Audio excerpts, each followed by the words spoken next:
Quem pensa enriquece. Capítulo 7. Decisão. O domínio da procrastinação. O sétimo passo para a riqueza. Análises precisas de mais de 25 mil homens e mulheres que viveram o fracasso revelaram que falta de decisão estava perto do topo da lista das 30 maiores causas de fracasso. Isso não é só a afirmação de uma teoria, é um fato. Procrastinação, o contrário de decisão, é um inimigo comum que praticamente todo mundo precisa vencer. Você terá uma oportunidade de testar sua capacidade de tomar decisões rápidas e definidas quando terminar a leitura deste livro e estiver pronto para pôr em ação os princípios que ele descreve. A análise de várias centenas de pessoas que acumularam fortunas muito além da marca de $1 milhão revelou que todas elas tinham o hábito de tomar decisões prontamente e mudar essas decisões lentamente, se e quando elas fossem mudadas. Pessoas que não conseguem acumular dinheiro têm, sem exceção, o hábito de tomar decisões muito lentamente quando as tomam e de mudar essas decisões com frequência e rapidamente. Uma das qualidades mais proeminentes de Henry Ford é seu hábito de tomar decisões rápidas e definidas e mudá-las lentamente. Essa qualidade é tão pronunciada no Sr. Ford que deu a ele a reputação de ser obstinado. Foi essa qualidade que levou o Sr. Ford a manter a produção do famoso modelo T, o carro mais feio do mundo, quando todos os seus conselheiros e muitos compradores do automóvel o incentivavam a modificá-lo. Talvez o Sr. Ford tenha demorado demais a fazer a mudança, mas o outro lado da história é que a firmeza de decisão do Sr. Ford rendeu uma imensa fortuna antes de a mudança no modelo tornar-se necessária. Há pouca dúvida de que o hábito do Sr. Ford de manter suas decisões assume a proporção de obstinação, mas essa qualidade é preferível à lentidão para tomar decisões e à rapidez para modificá-las. A maioria das pessoas que deixam de acumular dinheiro suficiente para suas necessidades é, em geral, facilmente influenciável pelas opiniões dos outros. Essas pessoas permitem que os jornais e os vizinhos fofoqueiros pensem por elas. Opiniões são a mercadoria mais barata na Terra. Todo mundo tem uma coleção de opiniões pronta para distribuir a quem as aceitar. Se você é influenciado por opiniões quando toma decisões, não terá sucesso em nenhuma empreitada, muito menos na de transmutar seu desejo em dinheiro. Se você é influenciado pelas opiniões de outras pessoas, não terá nenhum desejo próprio. Seja reservado quando começar a pôr em prática os princípios aqui descritos, tomando as próprias decisões e agindo de acordo com elas. Não confie em ninguém, exceto nos membros do seu grupo de Mastermind, e tenha muita certeza, na seleção desse grupo, de escolher apenas aqueles que estarão em total empatia e harmonia com seu objetivo. Amigos e parentes próximos, mesmo sem intenção, sempre atrapalham com opiniões e às vezes pelo ridículo, que pretende ser engraçado. Milhares de homens e mulheres têm complexos de inferioridade que os acompanham durante a vida toda, porque alguém bem intencionado, mas ignorante, destruiu sua confiança com opiniões ou ridicularização. Você tem um cérebro e mente próprios. Use-os e tome suas decisões. Se precisar de fatos ou informações de outras pessoas para ser capaz de tomar decisões, como provavelmente vai acontecer, em muitos casos, adquira esses fatos ou a informação de que precisa discretamente, sem revelar seu objetivo. É uma característica das pessoas que têm um conhecimento moderado ou superficial tentar dar a impressão de que tem muito conhecimento. Essas pessoas geralmente falam demais e ouvem pouco. Mantenha olhos e ouvidos bem abertos e a boca fechada se quiser adquirir o hábito de tomar decisões prontamente. Quem fala muito faz pouco. Se você fala mais do que escuta, não só se priva de muitas oportunidades para acumular conhecimento útil, como também revela seus planos e objetivos a pessoas que terão grande prazer em derrotá-lo porque o invejam. Lembre-se também de que, toda vez que você abre a boca na presença de alguém que tem muito conhecimento, está revelando a essa pessoa seu exato capital de conhecimento ou sua falta dele. A sabedoria autêntica normalmente é notável por meio de modéstia e silêncio. Mantenha em mente que toda pessoa com quem você se associa está, como você, procurando oportunidade para acumular dinheiro. Se você fala sobre os seus planos sem reservas, pode se surpreender quando souber que outra pessoa chegou antes ao seu objetivo, pondo em prática, antes de você, os planos sobre os quais falou sem nenhuma prudência. Que uma de suas primeiras decisões seja manter a boca fechada e os ouvidos e olhos abertos. Como um lembrete para seguir esse conselho, é útil copiar o seguinte epigrama em letras maiúsculas e deixá-lo em algum lugar onde o veja todos os dias. Conte ao mundo o que você pretende fazer, mas mostre antes. Isso equivale a dizer que atitudes contam mais que palavras. Liberdade ou morte em uma decisão. O valor das decisões depende da coragem necessária para tomá-las. As grandes decisões que serviram de base para a civilização foram tomadas por pessoas que assumiram grandes riscos, que muitas vezes incluíam a possibilidade de morte. A decisão de Lincoln de anunciar sua famosa proclamação de emancipação, que deu liberdade ao povo negro da América, foi tomada com total compreensão de que a lei poria milhares de amigos e apoiadores contra ele. Lincoln também sabia que a execução daquela proclamação significaria a morte de milhares de homens no campo de batalha. No fim, ela custou a vida de Lincoln. Isso exigiu coragem. A decisão de Sócrates de beber o cálice de veneno em vez de comprometer sua crença pessoal foi uma decisão de coragem. Adiantou o tempo 1000 anos e deu às pessoas que então nem haviam nascido o direito à liberdade de pensamento e expressão. A decisão do general Robert E. Lee, quando se separou da União e adotou a causa do Sul, foi uma decisão de coragem, porque ele sabia bem que isso poderia custar sua vida e certamente custaria a vida de outras pessoas. Mas a maior decisão de todos os tempos, do ponto de vista de qualquer cidadão americano, foi tomada na Filadélfia em 14 de julho de 1776, quando 56 homens assinaram um documento que, sabiam bem, levaria a liberdade a todos os americanos, ou deixaria cada um dos 56 pendurado na forca. Você já ouviu falar nesse famoso documento, mas pode não ter aprendido a grande lição de realização pessoal que ele ensinou tão claramente. Todos lembramos a data dessa decisão grandiosa, mas poucos percebem que coragem a decisão exigiu. Lembramos nossa história como foi ensinada.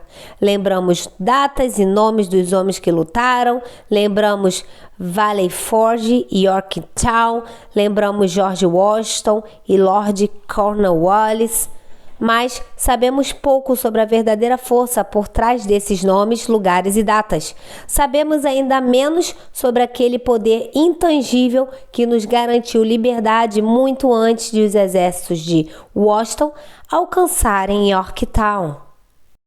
Lemos a história da Revolução e imaginamos erroneamente que George Washington foi o pai de nosso país, que foi ele quem conquistou nossa liberdade. Mas a verdade é que Washington foi só um acessório depois do fato, porque a vitória de seus exércitos havia sido garantido muito antes de Lord Cornwallis se render.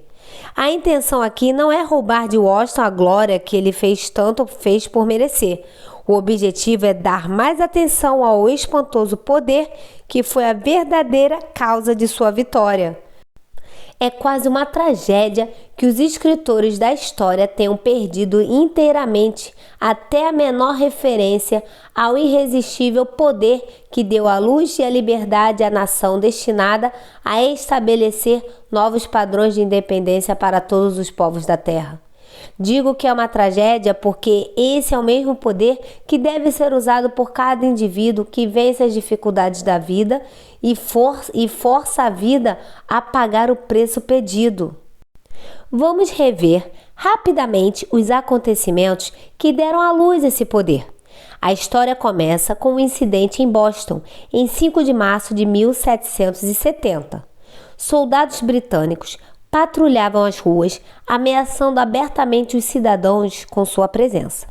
Os colonos se ressentiam contra homens armados circulando em seu meio. Eles começaram a expressar seu ressentimento abertamente, jogando pedras e xingando os soldados em marcha, até que o oficial no comando deu a ordem: preparar baionetas, atacar! A batalha começou. O resultado foi muitos mortos e feridos. O incidente causou tamanho ressentimento que a Assembleia Provincial, composta por colonos proeminentes, convocou uma reunião com o objetivo de tomar atitudes definitivas. 2 membros dessa Assembleia eram John Hancock e Samuel Adams.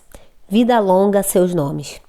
Eles se colocaram com coragem e declararam que era preciso fazer alguma coisa para expulsar todos os soldados britânicos de Boston. Lembre-se disto: uma decisão na cabeça de 2 homens pode ser considerada o início da liberdade de que hoje desfrutamos nos Estados Unidos. Lembre-se também de que a decisão desses 2 homens exigia fé e coragem, porque era perigosa. Antes do fim da Assembleia, Samuel Adams foi indicado para ir procurar o governador da província, Hutchinson, e exigir a retirada das tropas britânicas. O pedido foi atendido. As tropas foram removidas de Boston, mas o incidente não foi encerrado. Ele havia causado uma situação que mudaria toda a tendência de civilização. Não é estranho como as grandes mudanças, tais como a Revolução Americana e a Guerra Mundial, muitas vezes começam em circunstâncias que parecem pouco importantes. Também é interessante observar que essas mudanças importantes normalmente começam na forma de uma decisão definida na mente de um número relativamente pequeno de pessoas. Poucos conhecem a história de nosso país bem o bastante para perceber que John Hancock, Samuel Adams e Richard Henry Lee, da província de Virgínia, foram os verdadeiros pais de nosso país.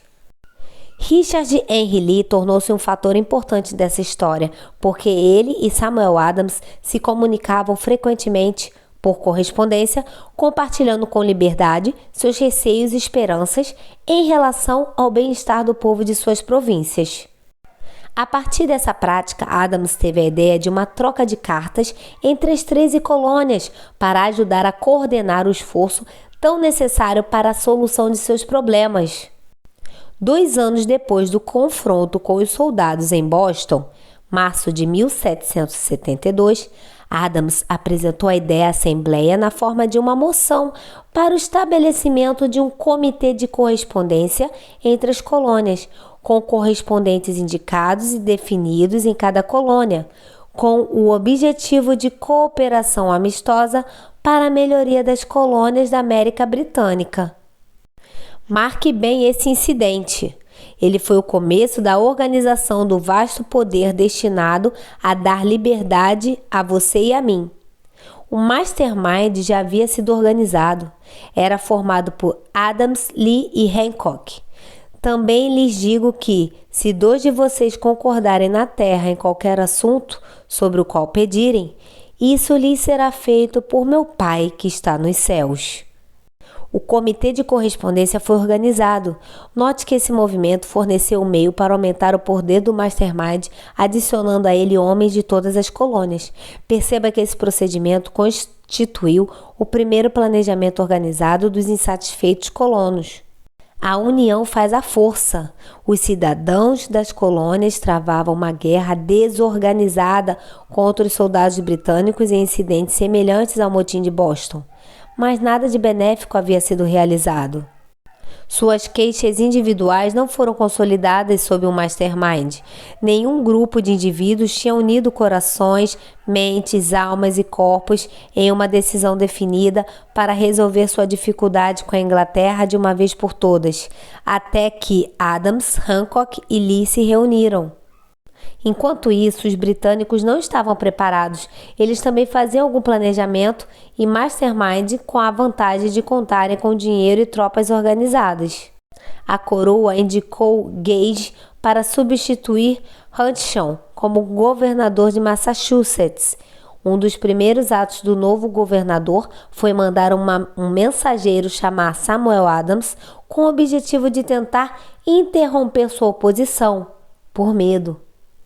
Podemos entender melhor o espírito do que aconteceu citando a conversa entre o coronel Fenton, o mensageiro mandado por Gage e Adams. Coronel Fenton: fui autorizado pelo governador Gage a garantir, Sr. Adams, que o governador tem o poder de conferir ao senhor benefícios que possam ser satisfatórios, tentando convencer Adams com a promessa de suborno, com a condição de cessar sua oposição às medidas do governo. O governador aconselha o senhor que não alimente o descontentamento de sua majestade. Sua conduta é passível de penalidades por um ato de Henrique VIII, pelo qual pessoas podem ser enviadas à Inglaterra para julgamento por traição ou conivência com traição, a critério de um governador ou uma província. Mas, alterando seu curso político, o senhor não só receberá grandes vantagens pessoais, mas também fará as pazes com o rei. Samuel Adams estava entre duas decisões. Poderia cessar sua oposição e receber subornos pessoais, ou poderia continuar e correr o risco de ser enforcado. Era evidente que havia chegado o momento em que Adams se via forçado a agir instantaneamente, uma decisão que poderia custar sua vida. A maioria dos homens teria tido dificuldade para tomar tal decisão. A maioria teria dado uma resposta evasiva, mas não Adams. Ele insistiu na palavra de honra do coronel Fenton, queria ter certeza de que o coronel levaria ao governador exatamente a resposta que daria a ele.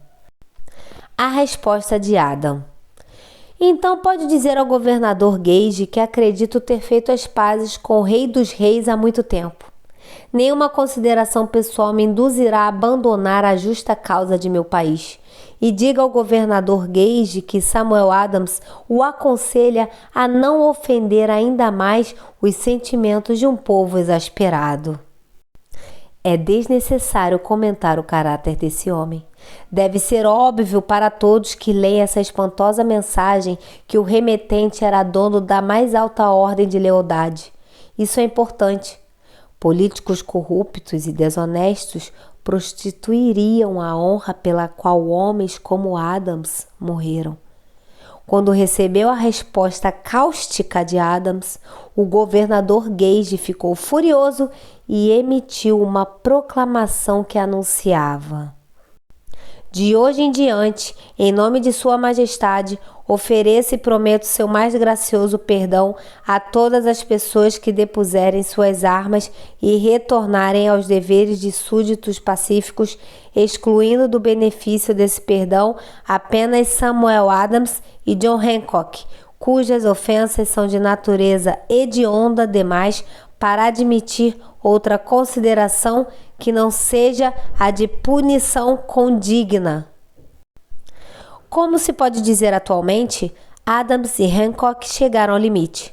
A ameaça do governador irado forçou os dois homens a tomarem outra decisão, igualmente perigosa. Eles convocaram às pressas uma reunião secreta de seus seguidores mais duros. Aqui, o Mastermind começa a ganhar impulso.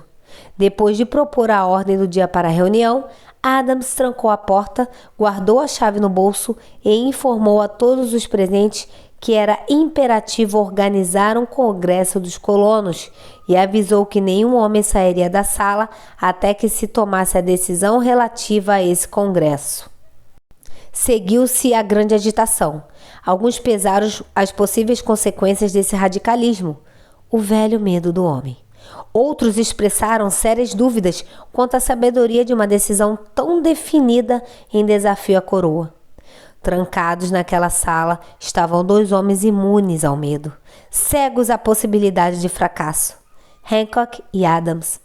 Influenciados pela mentalidade dos dois, os outros foram induzidos a concordar que, por intermédio do comitê de correspondência, providências deveriam ser tomadas para uma reunião do primeiro Congresso Continental a ser realizado na Filadélfia em 5 de setembro de 1774. Lembre-se dessa data. Ela é mais importante que 4 de julho de 1776. Se não existisse a decisão de realizar um Congresso Continental, não poderia ter existido a assinatura da Declaração de Independência. Antes da primeira reunião do novo Congresso, outro líder, em uma região diferente do país, se dedicava a publicar um resumo dos direitos da América Britânica. Ele era Thomas Jefferson, da província de Virgínia, cujo relacionamento com Lord John Moore, representante da coroa na Virgínia, era tão tenso quanto de Hancock Adams com seu governador. Pouco tempo depois da publicação de seu famoso resumo dos direitos, Jefferson foi informado de que estava sujeito a processo por alta traição contra o governo de Sua Majestade.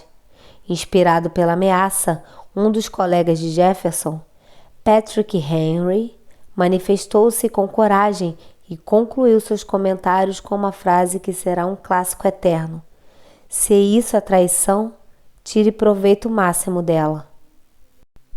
Eram homens como esses que, sem poder, sem autoridade, sem força militar, sem dinheiro, consideravam com seriedade o destino das colônias, começando no primeiro Congresso Continental e prosseguindo em intervalos durante 2 anos, até que, em 7 de junho de 1776, Richard Henry Lee levantou-se e, falando à presidência e à Assembleia reunida, fez a seguinte moção: "Cavalheiros, proponho que essas colônias unidas são e por direito devem ser estados livres e independentes, que sejam absolvidas de lealdade à coroa britânica e que toda conexão política entre elas e o Estado da Grã-Bretanha seja e deva ser totalmente dissolvida."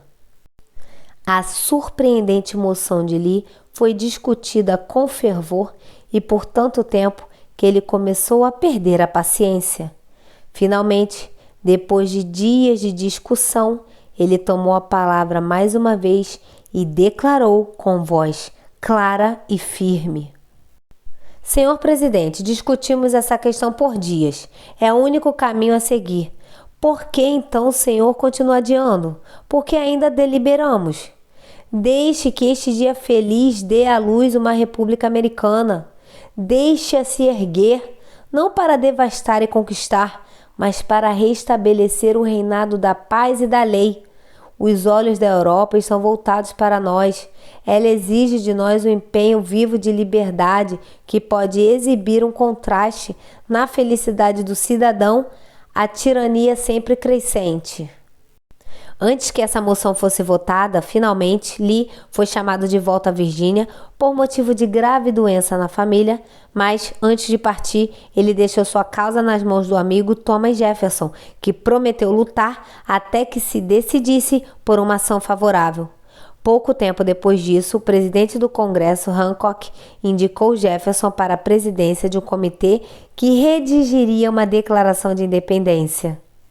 O comitê trabalhou duro e por muito tempo em um documento que, quando fosse aceito pelo Congresso, significaria que todo homem que o havia assinado assinava também a própria sentença de morte caso as colônias perdessem a luta contra a Grã-Bretanha, o que certamente aconteceria.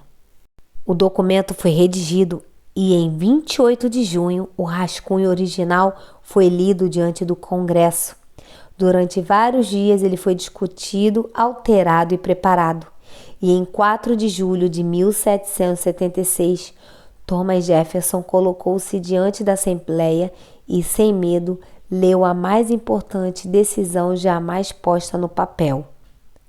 Quando, no desenrolar de acontecimentos humanos, é necessário para um povo dissolver os elos políticos que o conectavam a outro e assumir entre os poderes da terra a posição separada e igual a que as leis da natureza e o Deus da natureza asseguram seu direito. Um respeito decente às opiniões da humanidade requer que eles declarem as causas que os impelem à separação.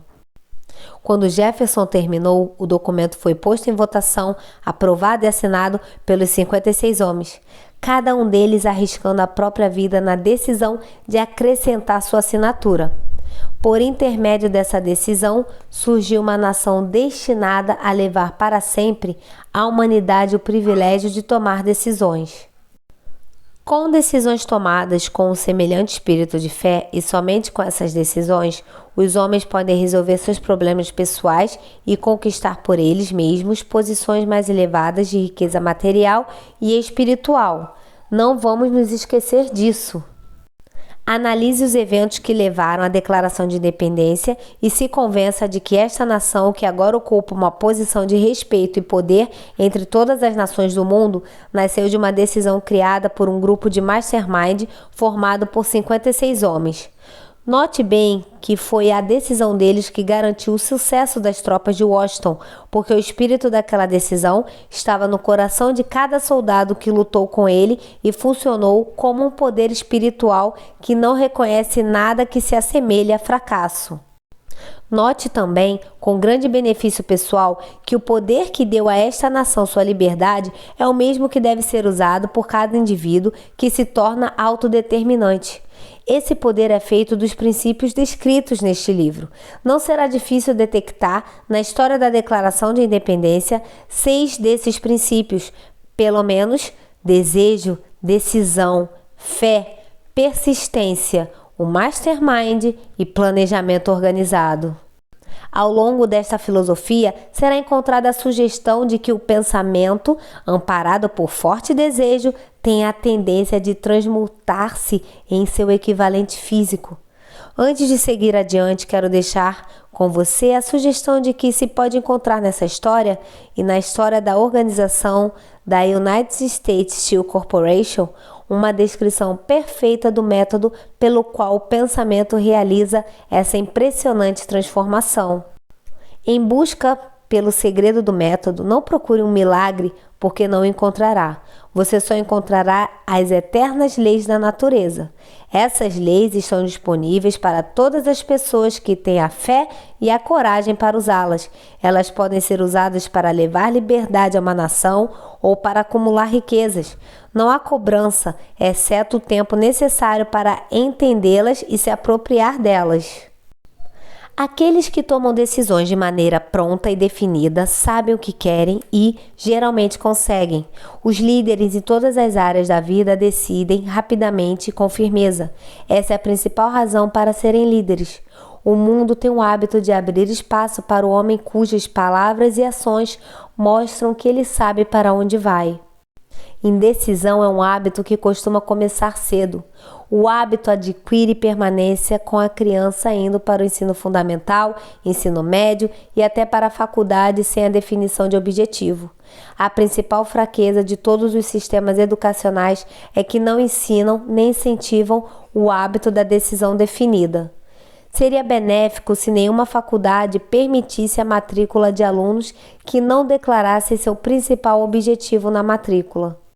Seria ainda mais benéfico se todo estudante que entra no ensino fundamental fosse compelido a aceitar treinamento no hábito de decisão e forçado a fazer uma prova sobre a disciplina antes de passar de ano.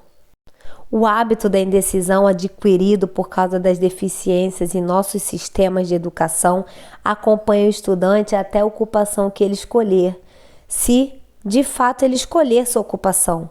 Geralmente, o jovem que acaba de sair da escola procura qualquer emprego que possa encontrar. Aceita a primeira vaga disponível, porque caiu no hábito da indecisão.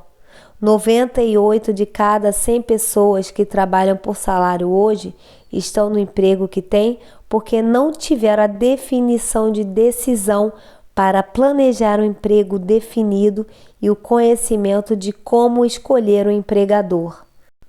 Definição de decisão sempre requer coragem, às vezes muita coragem. Os 56 homens que assinaram a Declaração de Independência apostaram a vida na decisão de assinar aquele documento. A pessoa que chega a uma decisão definida de procurar um emprego específico e fazer a vida pagar o preço que ela pede, não aposta a vida nessa decisão. aposta sua liberdade econômica. Independência financeira, riqueza, negócios desejáveis e posições profissionais não estão ao alcance da pessoa que negligencia ou se recusa a esperar, planejar e exigir essas coisas. A pessoa que deseja riquezas com o mesmo espírito que Samuel Adams desejou liberdade para as colônias, certamente acumulará riquezas. No capítulo sobre planejamento organizado, você encontrará instruções completas para oferecer todo tipo de serviços pessoais. Também encontrará informação detalhada sobre como escolher o empregador que prefere, bem como o emprego específico que deseja. Essas instruções não terão valor nenhum para você, a menos que decida de maneira definida organizá-las em um plano de ação.